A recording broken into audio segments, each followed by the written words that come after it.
வணக்கம், இது கிரேக்கா டியூட்டர்.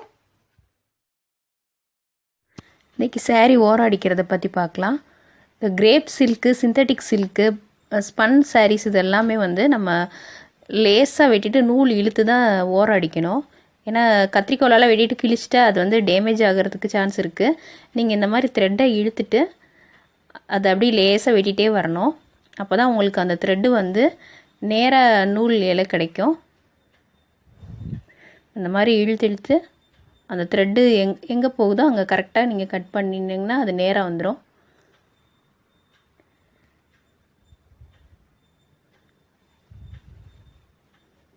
இதை நீங்கள் வெறுமனே சும்மா கத்திரிக்கோலால் கட் பண்ணிவிட்டு நேராக இருக்குதுன்னு நினச்சா அது நேராக இருக்கிற மாதிரி இருந்தாலும் தைச்சதுக்கப்புறம் அது உங்களுக்கு கோணலாக இருக்கிற மாதிரி இருக்கும்.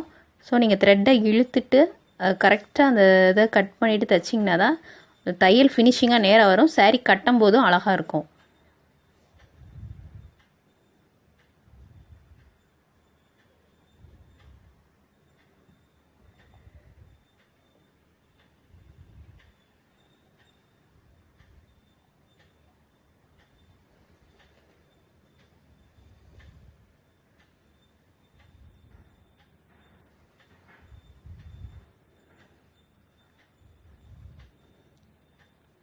saree கட் பண்ணியாச்சு. இப்போ ஓரம் அடிக்கலாம். ரொம்ப அகலமாக மடிச்சிடாமல் ரொம்ப சின்னதாக மடிக்காமல் மீடியமாக மடிச்சுக்கணும்.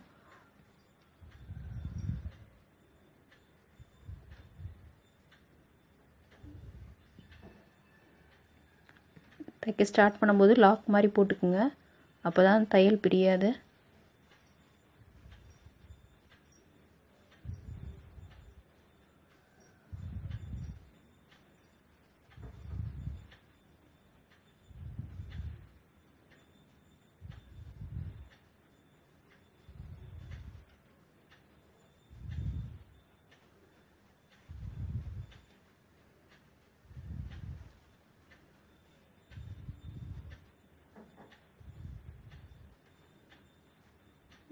அந்த எட்ஜில் லாக் பண்ணிக்கிங்க.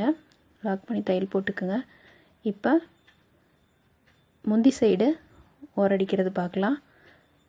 முந்தி சைடு கரை இருந்தாலும் அதை ஸ்ட்ரைட்டாக வெட்டிட்டு தைச்சோனாலும் கோணலாக தான் இருக்கும். ஸோ அதையும் இந்த மாதிரி நீங்கள் த்ரெட்டை இது பண்ணிவிட்டு கட் பண்ணிக்கிங்க. பாருங்கள் எவ்வளோ கிராஸாக போகுதுன்னு.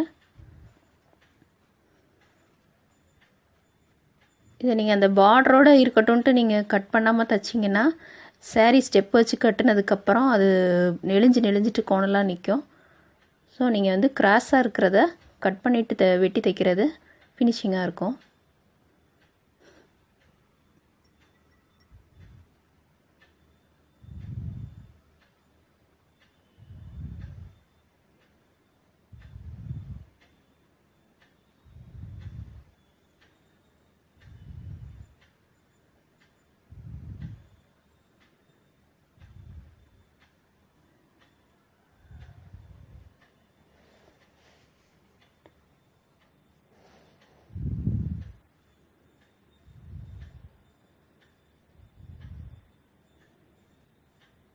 saree நேராக கட் பண்ணியாச்சு.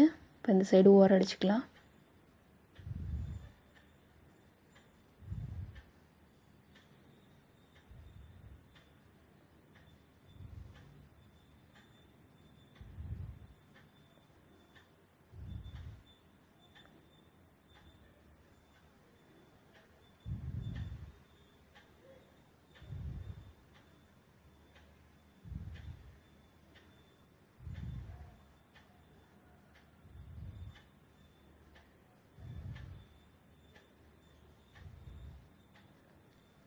ஓரம் அடித்து முடிச்சாச்சு.